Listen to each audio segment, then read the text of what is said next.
ॐ श्रीगणेशाय नमः। अथ श्रीलक्ष्मीनारायणस्तोत्रम्। श्रीनिवास जगन्नाथ श्रीहरे भक्तवत्सल लक्ष्मीपते नमस्तुभ्यं। त्राहि मां भवसागरात्। राधारमण गोविन्द भक्तकामप्रपूरक नारायण नमस्तुभ्यं।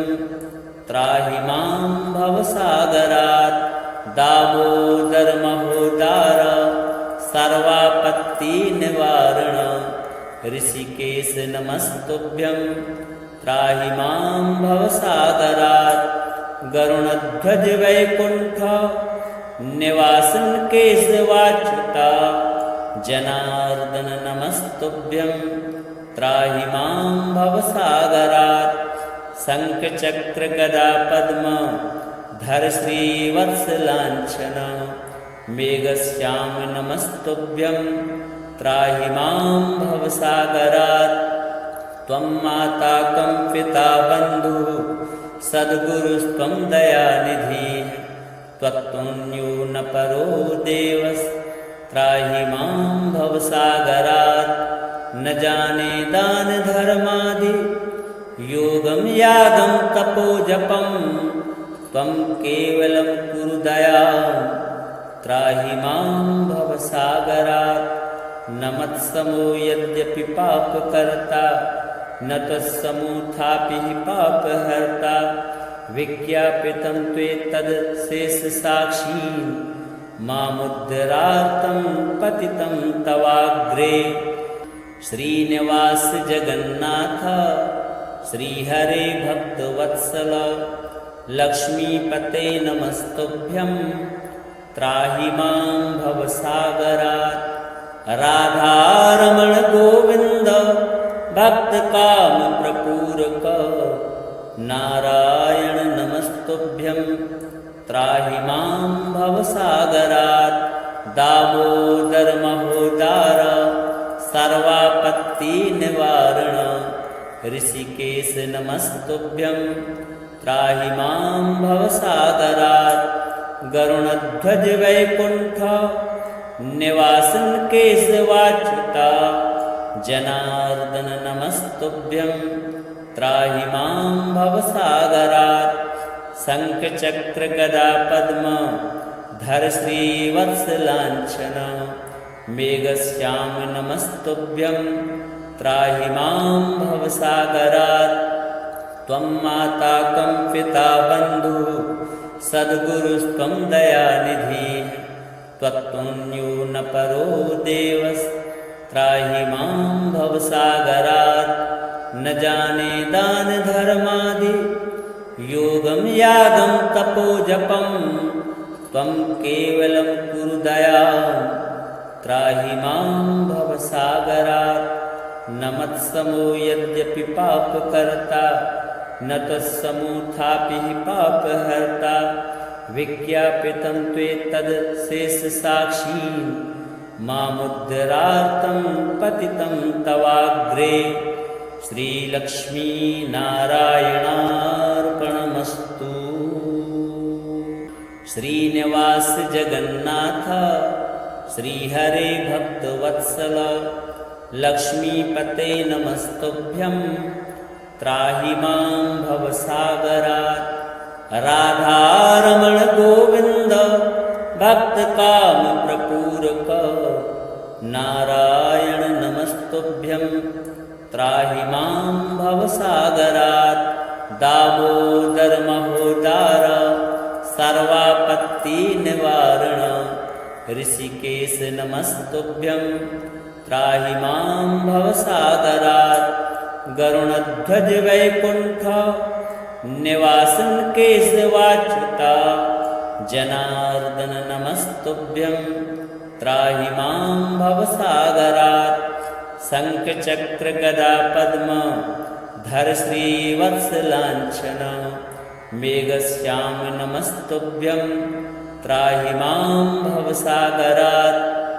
त्वं माता कं पिता बन्धुः सद्गुरुस्त्वं दयानिधिः त्वत्तुल्यो न परो देवस्त्राहि मां भवसागरात् न जाने दानधर्मादि योगं यागं तपो जपं त्वं केवलं कुरु दयां त्राहि मां भवसागरात् न मत्समो यद्यपि पापकर्ता न त्वत्समोऽथापि पापहर्ता विज्ञापितं त्वेतदशेषसाक्षी मामुद्धरार्तं पतितं तवाग्रे श्रीलक्ष्मीनारायणार्पणमस्तु।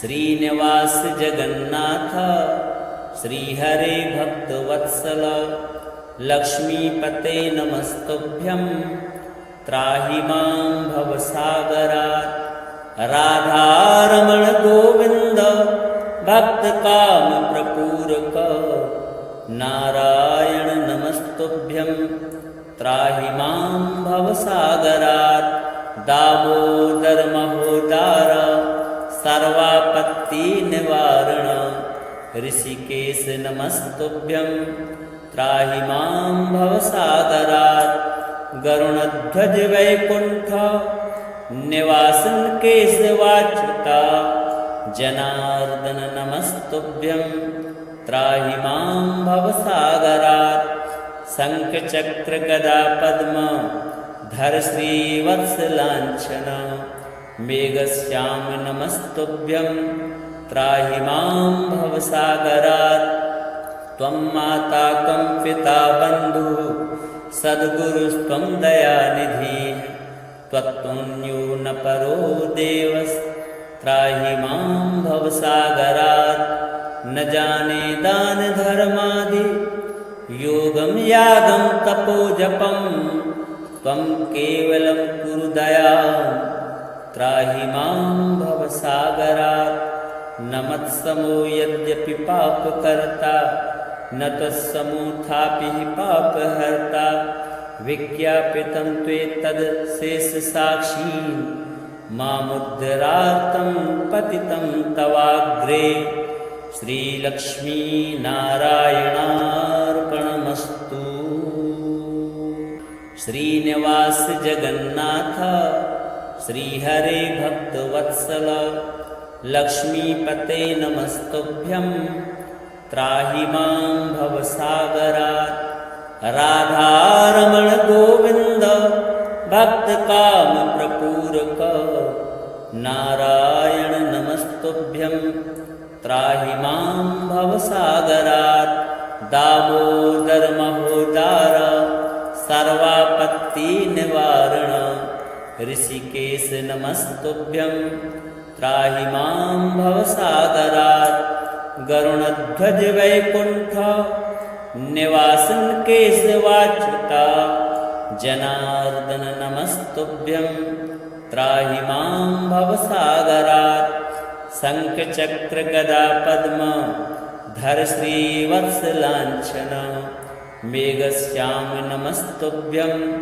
त्राहि मां भवसागरात् त्वं माता कं पिता बन्धुः सद्गुरुस्त्वं दयानिधिः त्वत्तुल्यो न परो देवस्त्राहि मां भवसागरात् न जाने दानधर्मादि योगं यागं तपो जपं त्वं केवलं कुरु दयां त्राहि मां भवसागरात् न मत्समो यद्यपि पापकर्ता न त्वत्समोऽथापि पापहर्ता विज्ञापितं त्वेतदशेषसाक्षी मामुद्धरार्तं पतितं तवाग्रे श्रीलक्ष्मीनारायणार्पणमस्तु।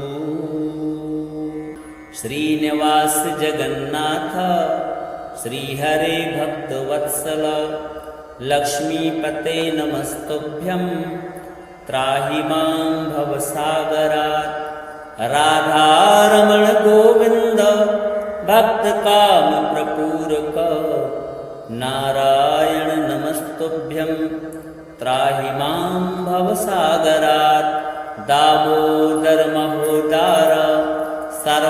सर्वापत्तिनिवारण ऋषिकेश नमस्तुभ्यं त्राहि मां भवसागरात् गरुणध्वज वैकुण्ठ निवासन केशवाच्युता जनार्दन नमस्तुभ्यं त्राहि मां भवसागरात् शङ्खचक्र गदा पद्म धर श्रीवत्सलाञ्छन मेघश्याम नमस्तुभ्यं त्राहि मां भवसागरात् त्वं माता कं पिता बन्धुः सद्गुरुस्त्वं दयानिधिः त्वत्पुण्यो न परो देवस्त्राहि मां भवसागरात् न जाने दान धर्मादि योगं यागं तपो जपं त्वं केवलं कुरु दयां त्राहि मां भवसागरात् न मत्समो यद्यपि पापकर्ता न तत्समोऽथापि पापहर्ता विज्ञापितं त्वेतदशेषसाक्षी मामुद्धरार्तं पतितं तवाग्रे श्रीलक्ष्मीनारायणार्पणमस्तु।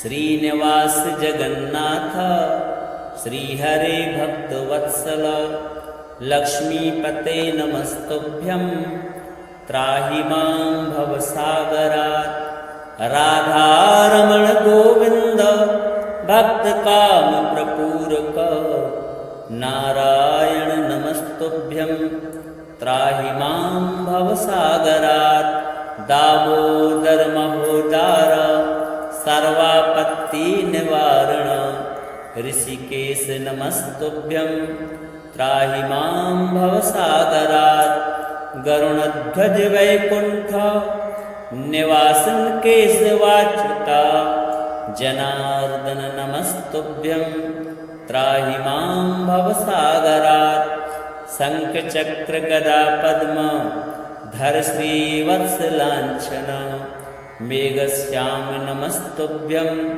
त्राहि मां भवसागरात् त्वं माता कं पिता बन्धुः सद्गुरुस्त्वं दयानिधिः त्वत्पुण्यो न परो देवस्त्राहि मां भवसागरात् न जाने दान धर्मादि योगं यागं तपो जपं त्वं केवलं कुरु दयां त्राहि मां भवसागरात् न मत्समो यद्यपि पापकर्ता न तत्समोऽथापि पापहर्ता विज्ञापितं त्वेतदशेषसाक्षी मामुद्धरार्तं पतितं तवाग्रे श्रीलक्ष्मीनारायणार्पणमस्तु। श्रीनिवास जगन्नाथ श्रीहरे भक्तवत्सल लक्ष्मीपते नमस्तुभ्यं त्राहि मां भवसागरात् राधारमण गोविन्द भक्तकामप्रपूरक नारायण नमस्तुभ्यं त्राहि मां भवसागरात् दामोदर महोदार सर्वापत्तिनिवारण ऋषिकेश नमस्तुभ्यं त्राहि मां भवसागरात् गरुणध्वज वैकुण्ठ निवासन केशवाच्युता जनार्दन नमस्तुभ्यं त्राहि मां भवसागरात् शङ्खचक्र गदा पद्म धर श्रीवत्सलाञ्छन मेघश्याम नमस्तुभ्यं त्राहि मां भवसागरात् त्वं माता कं पिता बन्धुः सद्गुरुस्त्वं दयानिधिः त्वत्पुण्यो न परो देवस्त्राहि मां भवसागरात् न जाने दान धर्मादि योगं यागं तपो जपं त्वं केवलं कुरु दयां त्राहि मां भवसागरात् न मत्समो यद्यपि पापकर्ता न तत्समोऽथापि पापहर्ता विज्ञापितं त्वेतदशेषसाक्षी मामुद्धरार्तं पतितं तवाग्रे। श्रीलक्ष्मीनारायणार्पणमस्तु। श्रीनिवास जगन्नाथ श्रीहरे भक्तवत्सल लक्ष्मीपते नमस्तुभ्यं त्राहि मां भवसागरात्। राधारमण गोविन्द भक्तकामप्रपूरक नारायण नमस्तुभ्यं त्राहि मां भवसागरात्। दामोदर महोदार सर्वापत्तिनिवारण ऋषिकेश नमस्तुभ्यं त्राहि मां भवसागरात्। गरुणध्वज वैकुण्ठ निवासन केशवाच्युता जनार्दन नमस्तुभ्यं त्राहि मां भवसागरात्। शङ्खचक्र गदा पद्म धर श्रीवत्सलाञ्छन मेघश्याम नमस्तुभ्यं त्राहि मां भवसागरात्। त्वं माता कं पिता बन्धुः सद्गुरुस्त्वं दयानिधिः त्वत्तुल्यो न परो देवस्त्राहि मां भवसागरात्। न जाने दान धर्मादि योगं यागं तपो जपं त्वं केवलं कुरु दयां त्राहि मां भवसागरात्। न मत्समो यद्यपि पापकर्ता न तत्समोऽथापि पापहर्ता विज्ञापितं त्वेतदशेषसाक्षी मामुद्धरार्तं पतितं तवाग्रे। श्रीलक्ष्मीनारायणार्पणमस्तु। श्रीनिवास जगन्नाथ श्रीहरे भक्तवत्सल लक्ष्मीपते नमस्तुभ्यं त्राहि मां भवसागरात्। राधारमण गोविन्द भक्तकामप्रपूरक नारायण नमस्तुभ्यं त्राहि मां भवसागरात्। दामोदर महोदार सर्वापत्तिनिवारण ऋषिकेश नमस्तुभ्यं त्राहि मां भवसागरात्।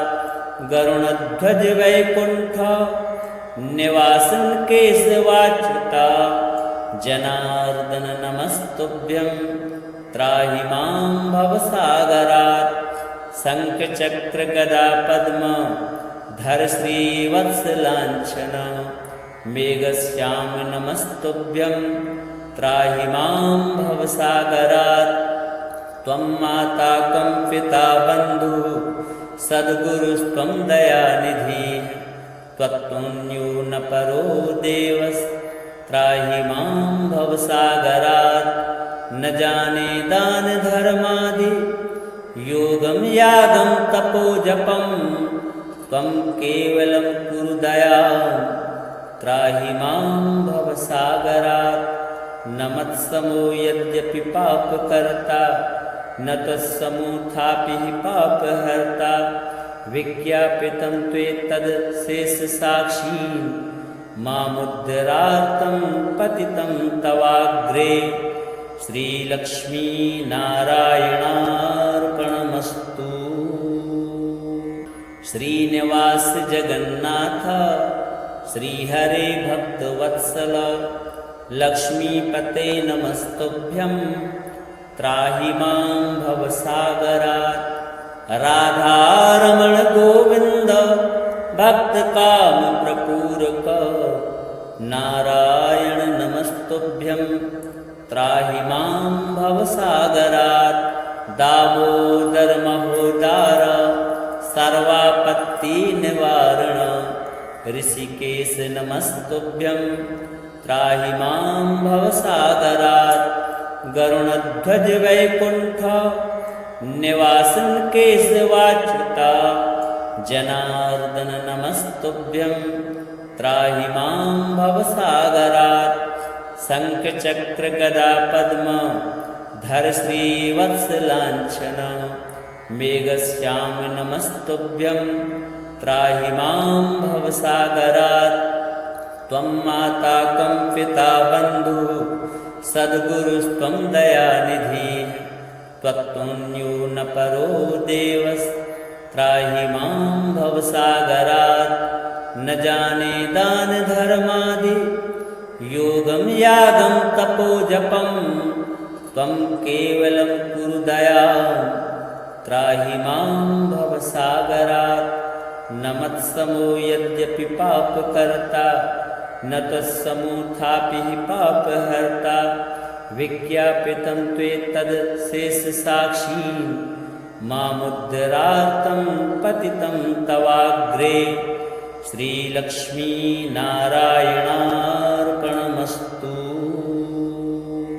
श्रीनिवास जगन्नाथ श्रीहरे भक्तवत्सल लक्ष्मीपते नमस्तुभ्यं त्राहि मां भवसागरात् राधारमण गोविन्द भक्तकामप्रपूरक नारायण नमस्तुभ्यं त्राहि मां भवसागरात् दामोदर महोदार सर्वापत्तिनिवारण ऋषिकेश नमस्तुभ्यं त्राहि मां भवसागरात् गरुणध्वज वैकुण्ठ निवासन केशवाच्युता जनार्दन नमस्तुभ्यं त्राहि मां भवसागरात् शङ्खचक्र गदा पद्म धर श्रीवत्सलाञ्छन मेघश्याम नमस्तुभ्यं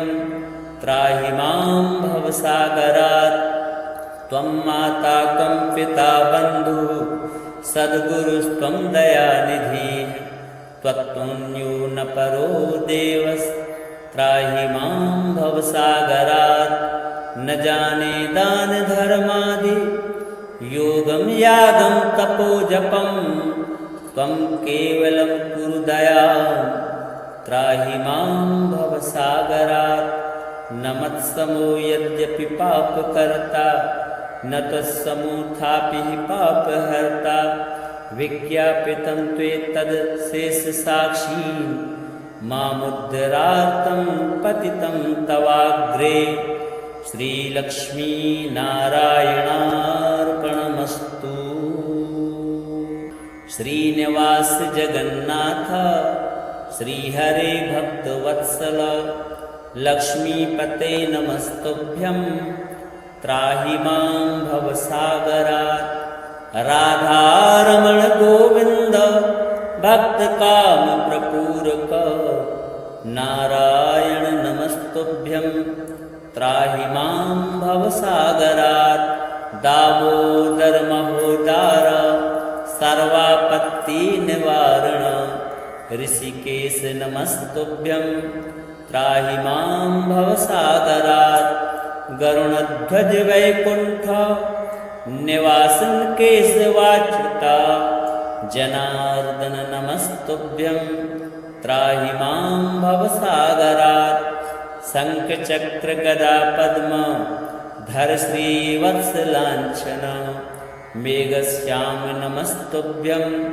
त्राहि मां भवसागरात् त्वं माता कं पिता बन्धुः सद्गुरुस्त्वं दयानिधिः त्वत्तुल्यो न परो देवस्त्राहि मां भवसागरात् न जाने दानधर्मादि योगं यागं तपोजपं त्वं केवलं कुरु दयां त्राहि मां भवसागरात् न मत्समो यद्यपि पापकर्ता न त्वत्समोऽथापि पापहर्ता विज्ञापितं त्वेतदशेषसाक्षी मामुद्धरार्तं पतितं तवाग्रे श्रीलक्ष्मीनारायणार्पणमस्तु।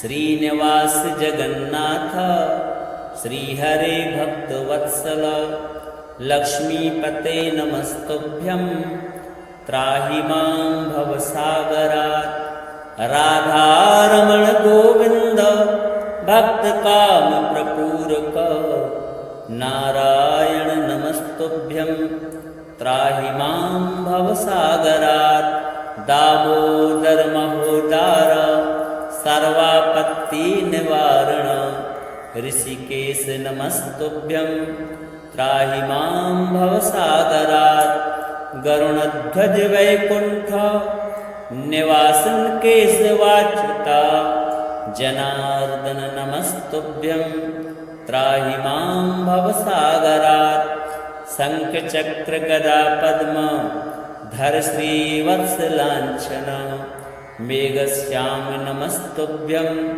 त्राहि मां भवसागरात् त्वं माता कं पिता बन्धुः सद्गुरुस्त्वं दयानिधिः त्वत्तुल्यो न परो देवस्त्राहि मां भवसागरात् न जाने दान धर्मादि योगं यागं तपो जपं त्वं केवलं कुरु दयां त्राहि मां भवसागरात् न मत्समो यद्यपि पापकर्ता न तत्समोऽथापि पापहर्ता विज्ञापितं त्वेतदशेषसाक्षी मामुद्धरार्तं पतितं तवाग्रे श्रीलक्ष्मीनारायणार्पणमस्तु। श्रीनिवास जगन्नाथ श्रीहरे भक्तवत्सल लक्ष्मीपते नमस्तुभ्यं त्राहि मां भवसागरात् राधारमण गोविन्द भक्तकाम प्रपूरक नारायण नमस्तुभ्यं त्राहि मां भवसागरात् दामोदर महोदार सर्वापत्तिनिवारण ऋषिकेश नमस्तुभ्यं त्राहि मां भवसागरात् गरुणध्वज वैकुण्ठ निवासन केशवाच्युता जनार्दन नमस्तुभ्यं त्राहि मां भवसागरात् शङ्खचक्र गदा पद्म धर श्रीवत्सलाञ्छन मेघश्याम नमस्तुभ्यं त्राहि मां भवसागरात् त्वं माता कं पिता बन्धुः सद्गुरुस्त्वं दयानिधिः त्वत्तुल्यो न परो देवस्त्राहि मां भवसागरात् न जाने दान धर्मादि योगं यागं तपो जपं त्वं केवलं कुरु दयां त्राहि मां भवसागरात् न मत्समो यद्यपि पापकर्ता न तत्समोऽथापि पापहर्ता विज्ञापितं त्वेतदशेषसाक्षी मामुद्धरार्तं पतितं तवाग्रे श्रीलक्ष्मीनारायणार्पणमस्तु। श्रीनिवास जगन्नाथ श्रीहरे भक्तवत्सल लक्ष्मीपते नमस्तुभ्यं त्राहि मां भवसागरात् राधारमण गोविन्द भक्तकाम प्रपूरक नारायण नमस्तुभ्यं त्राहि मां भवसागरात् दामोदर महोदार सर्वापत्तिनिवारण ऋषिकेश नमस्तुभ्यं त्राहि मां भवसागरात् गरुणध्वज वैकुण्ठ निवासन केशवाच्युता जनार्दन नमस्तुभ्यं त्राहि मां भवसागरात् शङ्खचक्र गदा पद्म धर श्रीवत्सलाञ्छन मेघश्याम नमस्तुभ्यं त्राहि मां भवसागरात् त्वं माता कं पिता बन्धुः सद्गुरुस्त्वं दयानिधिः त्वत्तुल्यो न परो देवस्त्राहि मां भवसागरात् न जाने दान धर्मादि योगं यागं तपो जपं त्वं केवलं कुरु दयां त्राहि मां भवसागरात् न मत्समो यद्यपि पापकर्ता न तत्समोऽथापि हि पापहर्ता विज्ञापितं त्वेतदशेषसाक्षीन् मामुद्धरार्तं पतितं तवाग्रे श्रीलक्ष्मीनारायणार्पणमस्तु।